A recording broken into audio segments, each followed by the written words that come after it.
شعر نمبر 3 ہے تیرے گلستان میں بھی فصل خزاں کا دور، خالی ہے جیب گل زر کامل عیار سے۔ گلستان باغ کو کہتے ہیں، فصل موسم کو، جیب گل پھول کا سینہ، زر کامل عیار خالص سونا یا پھول کے زردانے۔ آپ نے بایوں میں پڑھا ہوگا کہ پھول کے زردانے جو ہوتے ہیں وہ پیلے رنگ کے ہوتے ہیں اور ان کے بغیر پھول نہیں کھلتا۔ علامہ اقبال ملت اسلامیہ کے زوال کے حوالے سے ہمیں تنبیہ کر رہے ہیں اور قوت عمل کی دعوت دے رہے ہیں کہ مسلمانوں کا ایمان کمزور ہو چکا ہے، وہ انتشار اور تفرقے کا شکار ہو چکے ہیں، اسی لیے ذلت اور پستی کا شکار ہیں۔ تاریخ گواہ ہے کہ جب تک مسلمان اپنے سینوں میں ایمان کی حرارت رکھتے تھے، اخوت اور بھائی چارے پر عمل کرتے تھے، اس وقت تک انہوں نے ریگزاروں میں اسلام کے جھنڈے گاڑے اور ایران کی عظیم الشان ریاستیں الٹ کر رکھ دیں اور دنیا میں اسلام اور مسلمانوں کا نام سربلند کیا۔ مگر آج مسلمان دنیا میں ذلت اور رسوائی میں گھرے ہوئے ہیں۔ ان کی مثال ایسے ہی ہے جیسے کسی باغ میں ہمیشہ کے لیے خزاں کا موسم ٹھہر جائے اور پھولوں کا دامن زردانوں سے خالی ہو۔ پھولوں کے زردانوں کو خالص سونے سے تشبیہ دی ہے، جس طرح پھولوں کے بغیر باغات ویران دکھائی دیتے ہیں اور زردانوں کے بکھر جانے سے پھول نہیں کھلتے، کیونکہ یہ زردانے ہی پھولوں کی تر و تازگی کا سبب ہوتے ہیں۔ اگر یہ زردانے نہ ہوں تو پھول سوکھ جاتے ہیں اور ان میں شادابی نہیں آتی۔ اسی طرح ملت اسلامیہ جذبہ جہاد سے خالی ہے اور غلامی کی زنجیروں میں جکڑی ہوئی ہے۔ اگر ملت اسلامیہ دوبارہ عروج چاہتی ہے تو اسے اخوت اور بھائی چارے پر عمل کرنا ہوگا۔ حدیث نبوی صلی اللہ علیہ وآلہ وسلم ہے، مسلمانوں کی مثال ایک جسم کی ہے۔ جسم کا ایک حصہ تکلیف میں ہو تو سارا جسم اس تکلیف کو محسوس کرتا ہے۔ اقبال نے فرمایا، یہی مقصود فطرت ہے، یہی رمز مسلمانی، اخوت کی جہانگیری، محبت کی فراوانی۔ دامن دین ہاتھ سے چھوٹا تو جمعیت کہاں، اور جمعیت ہوئی رخصت تو ملت بھی گئی۔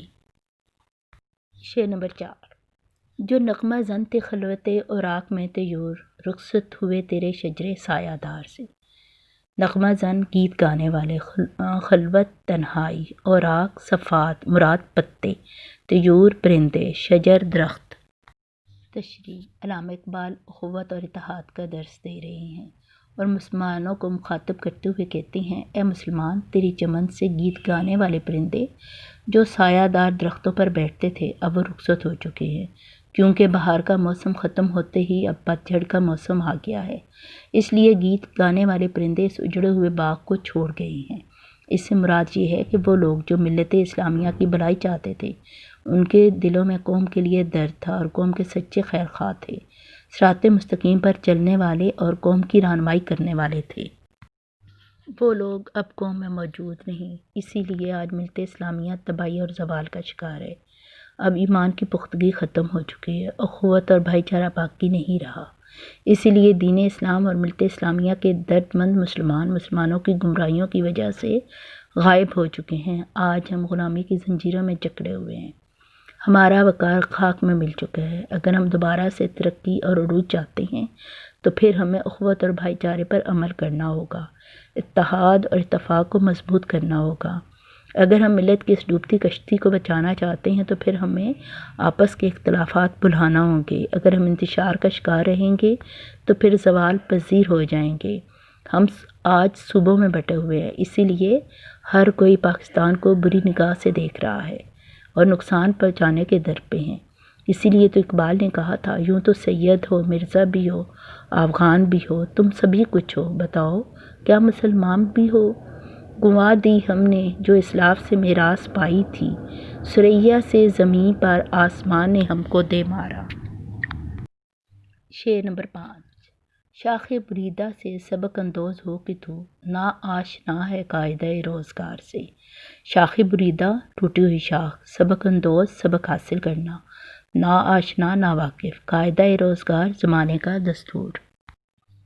علامہ اقبال مسلمانوں سے مخاطب ہو کر کہتے ہیں کہ تمہیں اس کٹی ہوئی شاخ سے سبق حاصل کرنا چاہیے۔ اگر تو دنیا میں عروج حاصل کرنا چاہتا ہے تو تجھے اپنی امت سے وابستہ رہنا چاہیے، کیونکہ ملت اسلامیہ کی قوت اتحاد اور اتفاق ہے۔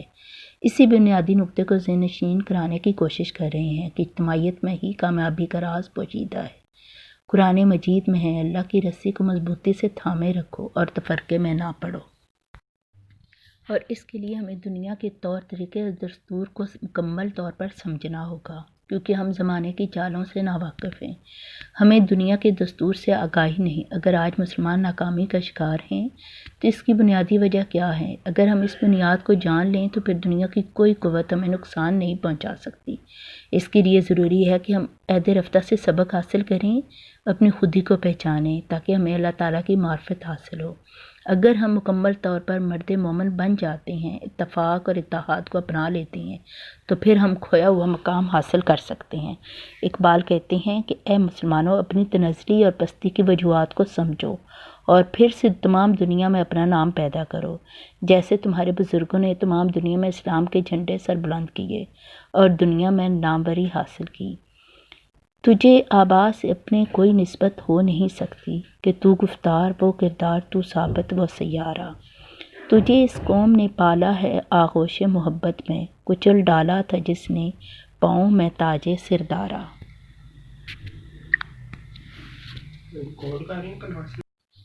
شعر نمبر 6۔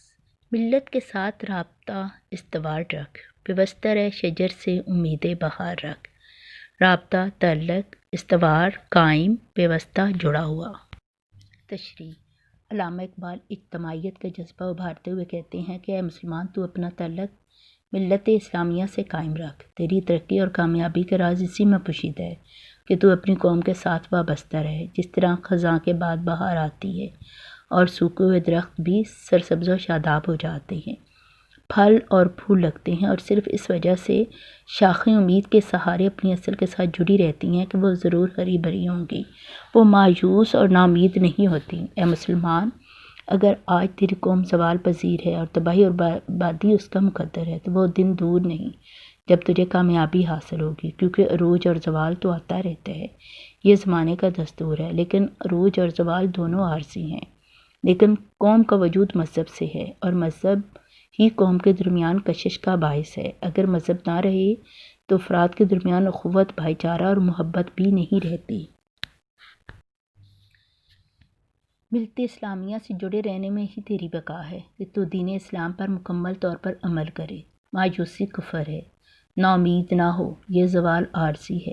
اگر آج زوال ہے، انتشار ہے، نا اتفاقی ہے، تو پھر بھی تو اپنا تعلق اپنی قوم سے مضبوط کر لے، اخوت اور بھائی چارہ قائم رکھ، تو تجھے ایک بار پھر دنیا میں عروج اور ترقی ملے گی۔ بس تو مشکل حالات میں بھی اپنی قوم سے تعلق نہ توڑ، بلکہ اپنا تعلق اپنی ملت سے اور پختہ رکھ۔ نہیں ہے نا امید اقبال اپنی کشت ویراں سے، ذرا نم ہو تجھے مٹی بڑی زرخیز ہے ساقی۔ یقین محکم، عملے پہ ہم، محبت فاتح عالم، جہاد زندگانی میں یہ ہیں مردوں کی شمشیریں۔